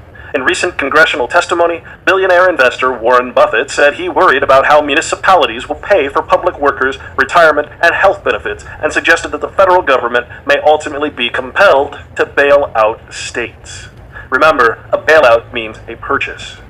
Some properties are being sold at fire sale prices into a weak market. The deal means cities are giving up long-term, recurring income streams in exchange for lump sum payments to plug one-time budget gaps.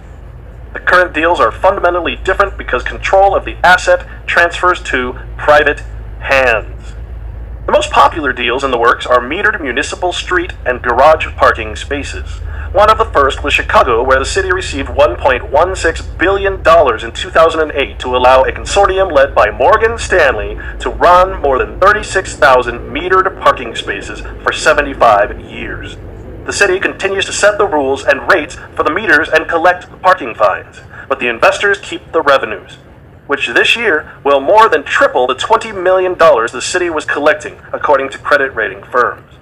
In other words, if you live in Chicago, Morgan Stanley is charging you for parking on the streets that your fathers built. Based on the new rates, the Inspector General claimed the city was shortchanged by about $1 billion. The investors will make their money back in 20 years, and we are stuck for 50 more years making $0. Around the country, at least a dozen public parking systems are up for bid, including in San Francisco and Las Vegas. In Pittsburgh, the mayor is proposing to lease out the parking system for an upfront sum of about $300 million over 50 years and funnel the money back into the pension system. But the city will ultimately lose $3.5 billion over the life of the lease. And guess which group will ultimately have to make up that deficit? You got it. You, the taxpayer. Remember, the corporation is not interested in good fiscal policy. Its sole purpose is to make its shareholders a profit. Water supply is also being sold to private interests. In Milwaukee, a consumer advocate called a plan to sell the water system, mortgaging Milwaukee's future. A report by Washington-based Food and Water Watch says private water service in general costs 59% more as new owners seek to recoup their investment. Water users cannot vote private managers or state-appointed regulators out of office. When you as the public cannot vote your officials out of office, you as the public do not have a constitutional or representative government. Airports are also being privatized under a limited federal program. Now, you may have noticed that one of the saleable items in the above list was housing. Strange as that sounds, the truth is even stranger. Here's the deal. You are not the owner of your land or your home. You are actually listed as a tenant on your title and deed, regardless of whether your home is paid in full or not. You may stay in your home under one condition, that you pay your property taxes. Property tax can simply be defined as extortion or racketeering. It is rent paid to the government, municipality, county, and state for which your house resides as protection money, so that your house is not confiscated. If you believe this to be untrue, that you are indeed the master of your own home, then I would invite you to stop paying your rent in the form of property tax to the government. The corporate police will be summoned to remove you from your home for your lack of payment of property tax, and your land and home will be reabsorbed into the municipality and probably sold at auction to the next fool who thinks that they have the freedom and right of ownership. Eminent domain is virtually undefendable, as you were never the property owner in the first place. This is the corporatization of liberty. So just what is corporatism? The word corporation is derived from the Latin word corpus, which translates into English as body. Formal corporatist models are based upon the contract of corporate groups such as agriculture, business, ethnic, labor, military, patronage, scientific, or religious affiliations into a collective body. There's that word again, collective. For instance, all individual Methodist churches pay the main corporate church, which is indeed a for-profit corporation, with each of their individual 501c3 houses of worship across the country and the world acting as their non-profit branches. This is why all denominations hold general conferences. They are nothing but giant corporate budget meetings. In this way, churches can be regulated by the state. Yes, churches are, and yet, almost humorously, we demand all the while, not comprehending that the Constitution we hold so dear provides for not only religious freedom, free of corporate tyranny and control, but for the freedom to peacefully assemble without government interference and without taxation of any kind. Non-profit status for churches is a redundancy that is both repugnant and absolutely unnecessary. This is the corporatization of God. And yes, the military, as a government-owned entity, as a constitutionally forbidden standing army, is a corporately held private world police force, currently guarding poppy seeds in Afghanistan, oil fields in Iraq, and having bases of operation in just about every country in the world. This is the state of the corporate military today, to protect and serve the continuity of the government, or the corporation. This is the corporatization of war. This age-old recipe of corporatism and fascism has been utilized by most ideologies across the political spectrum. Interestingly, the idea of a central bank is actually one of the 10 planks of the Communist Manifesto. And indeed, all of these Marxist ideals of how to turn a government into a communist state have been made into law in the United States federal government through executive orders, presidential directives, acts of Congress, and other legislation. Equally as intriguing, the term democracy is actually a communist term, completely opposite of the constitutional idealism of a republic. The difference? Simply stated, democracy is a majority rule. So, if 51% of the people get what they want, then 49% of the people get something they don't want. Democracy is two wolves and a sheep sitting down to discuss dinner plans. Whereas a republic form of government, which is guaranteed by the Constitution, is well-armed sheep. What did the Founding Fathers think of democracy? The word democracy does not ever appear in the Declaration of Independence nor in the Constitution. It also never appears in any of the 50 state constitutions. In short, we are not supposed to be a democracy. The Founding Fathers actually did everything they could to keep our new country out of a democracy, knowing that a democracy is just a patriotic word for an oligarchy. Here's what some of the Founding Fathers had to say about a democracy. Quote, "Democracies have ever been spectacles of turbulence and contention, have ever been found incompatible with personal security or the rights of property, and have in general been as short in their lives as they have been violent in their deaths." Unquote. James Madison, the father of the Constitution, from the Federalist Papers, essay number 10. Quote, "We are a republican government. Real liberty is never found in the despotism or the extremes of democracy." Unquote. Alexander Hamilton. Quote, "Democracy never lasts long. It soon wastes, exhausts, and murders itself." Unquote. Samuel Adams. Rome was a democracy as it fell in 180 AD, as all historically significant democratic empires have. Now, politicians and corporations will denounce this, ridiculously proclaiming that we have a democratic republic. But in truth, the two concepts are too opposite from each other to be used to describe each other. This would be like describing a color as blackish white. The Bill of Rights are God-given. They are not privileges to be suffocated and chiseled away by legalities and statutes, forced upon the public by corporate government weasels in fancy suits, ties, and black robes. Government-owned corporations were never intended to be the police, the treasury, the municipalities or cities, the army, or the appointed legislators. But this is what we have become, a democracy. A better title would be an oligarchic corpocracy, or fascism. Corporations owned through a collective investment by the government, whom advertise popular candidates like Obama, knowing that once he is elected, he will appoint former, current, and future corporation lobbyists and attorneys, CEOs, and board members into positions favorable to private corporate government no-bid contracts, thus ensuring future revenue generation for the government-owned corporations while generating wealth and kickbacks for the corporate representatives that are appointed by the elected official, namely the President of the United States Corporation, U.S. Inc. Remember, by electing one person as president, you are giving permission to that person to appoint hundreds and hundreds of unelected officials, who then also appoint unelected officials under themselves, and thousands of appointed corporate power brokers with fancy titles like Chief of Staff and Secretary of Defense. The point here is this: you do not have a representative government. End of story.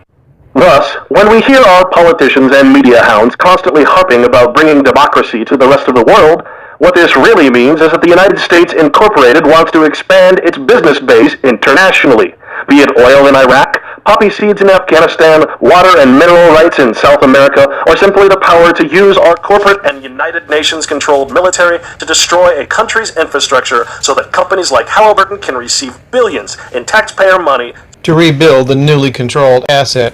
Of course, Halliburton has subsidiary companies like Kellogg, Brown & Root, and so forth, and then there are others like Bechtel that specialize in the U.S. imperialistic takeovers of countries after the bombing ends.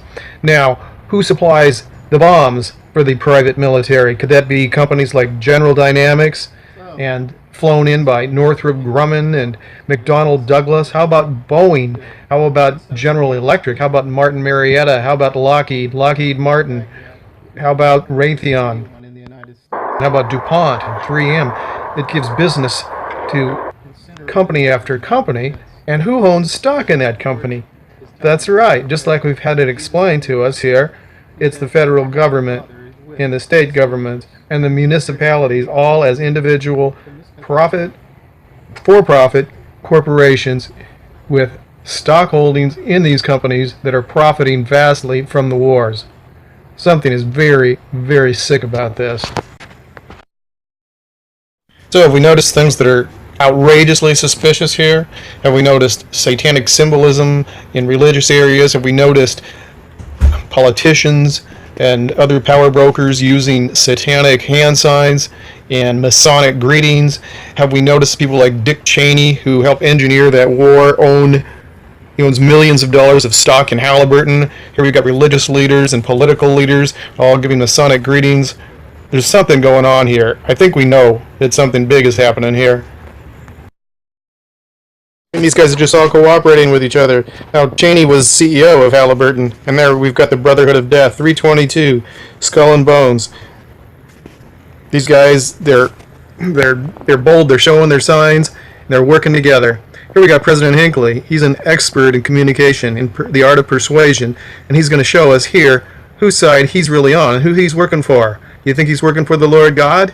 Or do you think he's working for Halliburton, Bechtel, and Bush? Let's see. Those of us who are American citizens stand solidly with the President of our nation. The terrible forces of evil must be confronted and held accountable for their actions. Not such groups. The Book of Mormon speaks of the Gadianton robbers, a vicious, oath-bound, and secret organization bent on evil and destruction. No one knows how long it will last. No one knows precisely where it will be fought. No one knows what it may entail before it is over. We've launched an undertaking the size and nature of which we cannot see at this time. Occasions of this kind now more than ever, as the families in the Middle East and elsewhere brace against the bombs of the American war machine, God needs to be communicating with his prophets to cry out against these modern Gadiantons and proclaim peace to the world, freedom from this wickedness. But instead, ministers of all faiths promote war. They stand as Amalekites upon the towers. In the name of patriotism, liberty, and freedom, they support war efforts and call the people to obey their wicked leaders, as the Amalekites did to the Lamanites who attacked the innocent Nephites in the Book of Mormon. And even now, as the bombs are falling in the Middle East, we ask, Where's the prophet of the Lord? Gordon B. Hinckley, art thou a prophet? I do not know what the future holds. In the course of history, tyrants have arisen from time to time who have oppressed their own people and threatened the world. Such is judged to be the case presently, and consequently, great and terrifying forces with sophisticated and fearsome armaments have been engaged in battle. Many of our own church members have been involved in this conflict. We have seen on television and in the press cheerful children clinging to their fathers in uniform going to the battlefront. In a touching letter I received just this week, a mother wrote to her Marine son who's serving for the second time in the Middle Eastern War. She says that at the time of his first deployment, he came home on leave and asked me to go for a walk. He had his arm around me and he told me about going to war. He said, "Mom, I have to go so you and the family can be free to worship as you please. And if it costs me my life, then giving my life is worth it." He is now there again and has written to his family recently saying, "I am proud to be here serving my nation and our way of life. I feel a lot safer knowing our Heavenly Father is with me." This is a war of aggression and violates the commandments in the Scriptures. As citizens, we are all under the direction of our respective national leaders. They have access to greater political and military intelligence than do the people generally. Those in the armed services are under obligation to their respective governments to execute the will of the sovereign. When they joined the military service, they entered into a contract by which they are presently bound and to which they have dutifully responded. One of our articles of faith, which represents an expression of our doctrine, states, "We believe in being subject to kings, presidents, rulers, and magistrates, in obeying, honoring, and sustaining the law." But modern revelation states that we are to renounce war and proclaim peace.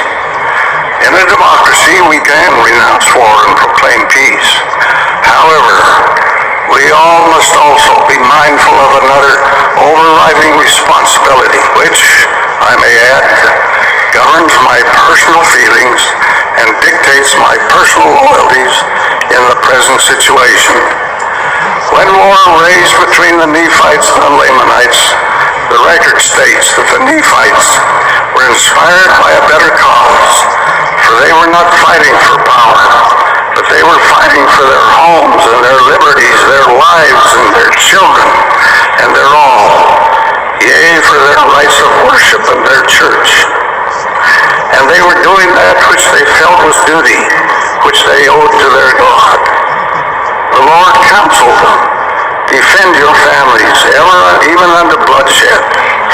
And Moroni rent his coat, and he took a piece thereof, and wrote upon it, "In memory of our God, our religion and freedom, and our peace, our wives and our children." And he called it the title of liberty. It is clear from these and other writings that there are times and circumstances when nations are justified, in fact, have an obligation to fight for family, for liberty, and against tyranny, threat, and oppression. Peace. We are followers of our Redeemer, the Lord Jesus Christ, who is the Prince of Peace. But even he said, "Think not that I am come to send peace on earth. I came not to send peace, but a sword." I believe that God will not hold men and women in uniform responsible as agents of their government in carrying forward that which they are legally obligated to do. It may even be that he will hold us responsible if we try to impede or hedge up the way of those who are involved in a contest with forces of evil and repression. Secret combinations lusting for power, gain, and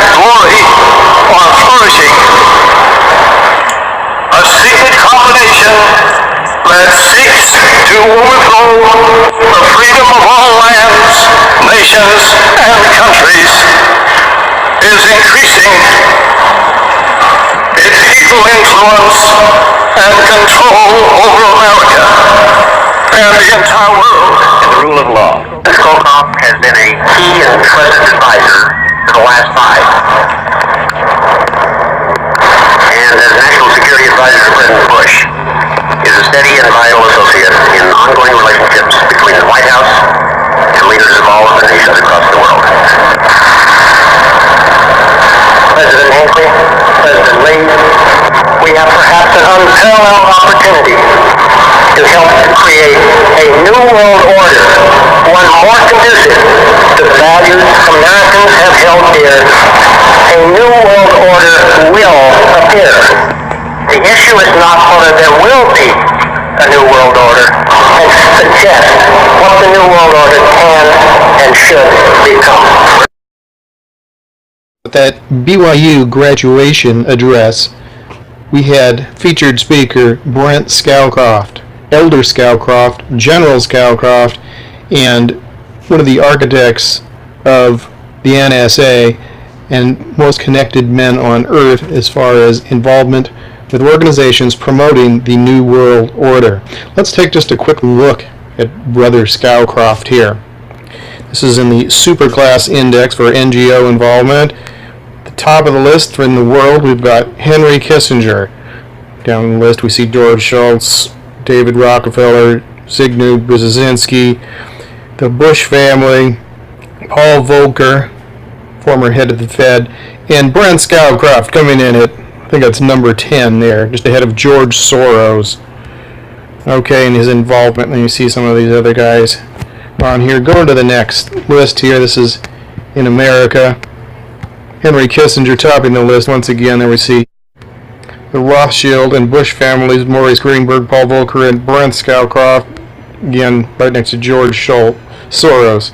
Rumsfeld, Peter G. Peterson, if you know who he is. Okay, Dick Cheney. Alright, looking further here.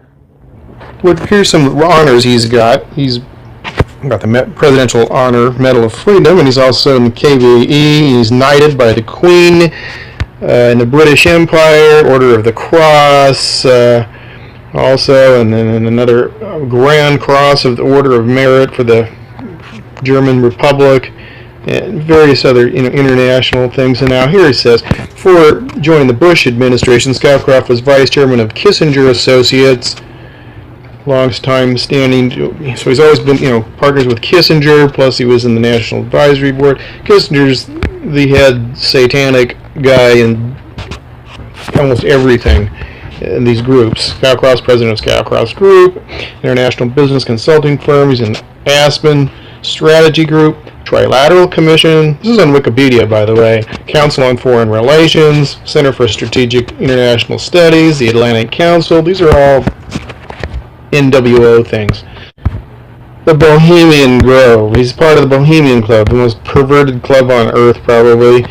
People like Kissinger in there. There it is. Scowcroft next to Kissinger. All these horrendous people. David Rockefeller. It's a huge list, but these are guys that are actually members of that particular super perverted club. So, CFR, Trilaterals, Bohemian Club, NSA, Chief, everything. And he's speaking to the BYU students.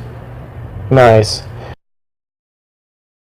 I believe they've had Brzezinski and Cheney, all, New World Order guys, CFR, Bohemian Club guys, most of them, if not all, filthy individuals, and Elder Scowcroft invited to speak at BYU there. Of course, BYU is a recruiting ground for the CIA and the NSA and the FBI. Wonder why. Here's Building 7 coming down.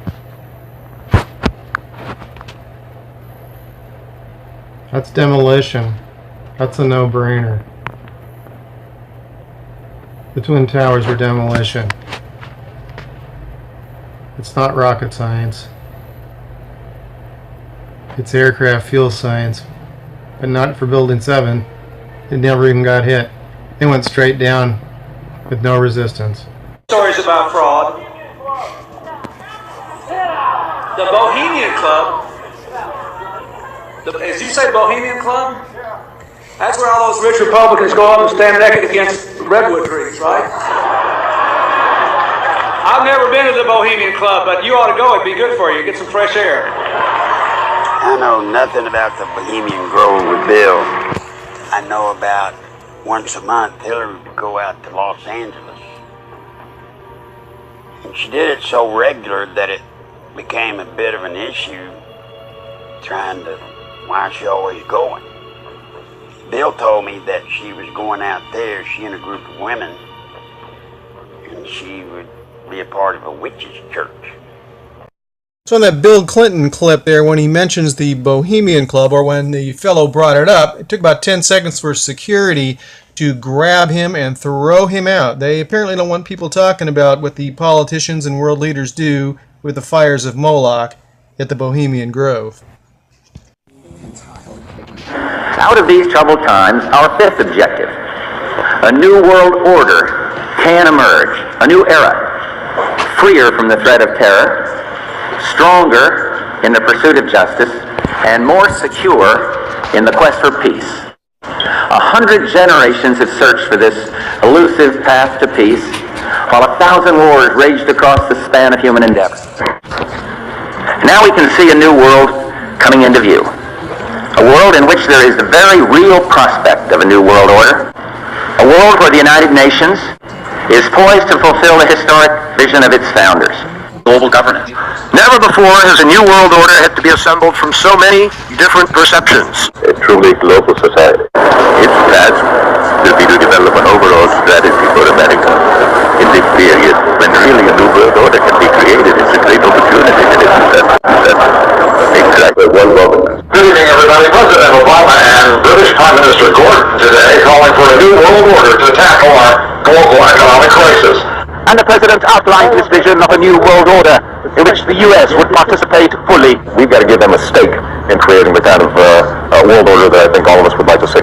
So I see a world order in the future with a multipolar world order. I think the new world order is emerging, and with it the foundations of a new and progressive era of international cooperation. India will be a central actor in the new world order. And this present window of opportunity during which a truly peaceful and interdependent world order might be built will not be here for too long. When our founders declared a new order of the ages, when soldiers died in wave upon wave for a union based on liberty, they were acting on an ancient hope that is meant to be fulfilled. And after 1989, President Bush said, and it's a phrase that I often use myself, that we needed a new world order, and instead it looks like we got a lot of... Well, we heard what Bill Clinton had to say about the Bohemian Club with that Scowcroft, Kissinger, and the boys go to. Now, they mentioned Hillary being a witch, but Bill Clinton used the witchcraft language in his famous speech where he called for the forcing of the spring. If you do a little research on that, you will discover heavy-duty witchcraft in his speech. Nice picture with Hillary and Trump, huh? You think he'd really put her in jail? Were they really rivals? Were they? Or is it a show? Well, I happen to be quite certain that it is a show. I'm well aware that members of opposing political parties are actually buddies behind the scenes. We've seen that with Bush Sr. and Clinton and various endeavors they've been in, Jimmy Carter. They're all in the Council on Foreign Relations. Here we see Mikhail Gorbachev and then Robert Schuller, and heads of religion and heads of state behind the scenes have a secret alliance. We've shown that these people are into the occult and Satanism. The Luciferian religion is the religion of the elite.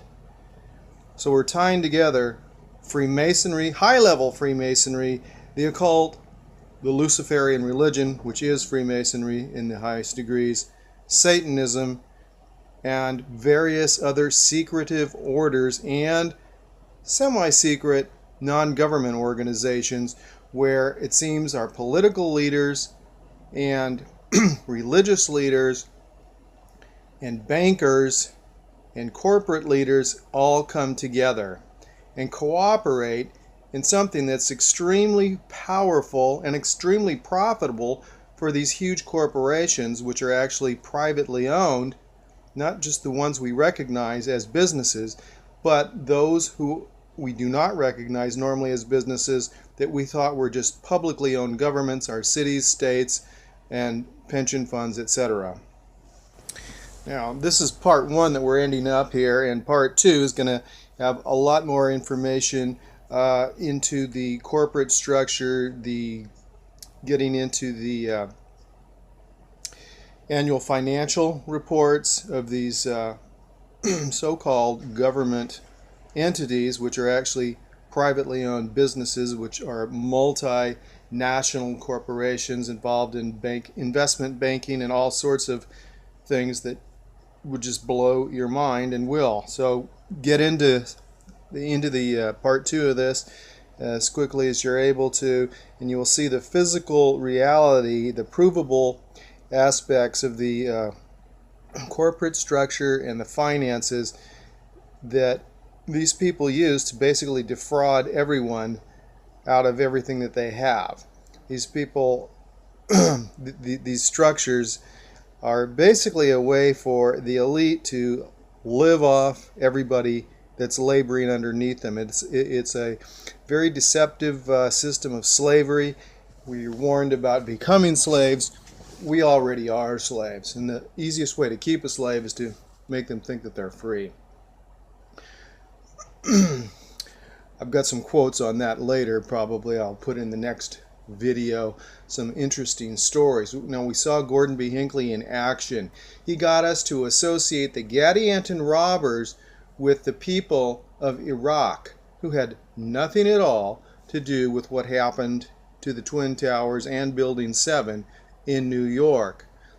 However, he effectively associated Gadianton robbers with the Iraqis, consequently gaining support of the LDS people for a war in which the United States was the aggressor, just as much as the Canaanites were the aggressors over the people of Shum and murdered them, and then were cursed to have their land be barren and unfruitful, and they became black and were despised among all people, according to what it says in Moses chapter 8. The United States forces incinerated people alive, and this prophet of the Lord endorsed it and told us it was our civic duty. People were bound by their contracts. The Lord would not hold them responsible for what they were going to do, even though it was mass murder, which he declined to elaborate on. And he used a technique kind of like what's called feel, felt, found. You know, I don't like war. It sounds bad. But when I really thought about it, I felt like we're the Nephites, and we're defending our liberties, our wives, our children, and our religion. But we were not. We were murdering people and doing that to them. The United States forces were the Gadianton robbers. Religious leaders are a very important part of the way things work. Just as the Book of Mormon talks about the Amalekites on the towers convincing the Lamanites to go to war with the Nephites unjustifiably, so we have the religious leaders in all countries that do that. And so we see how skillful and artful leaders in the LDS Church are with persuasion skills. They appear to be well trained. They can use hypnotic language. They can use neuro-linguistic programming or NLP. Maybe they go to Tony Robbins seminars. I don't know.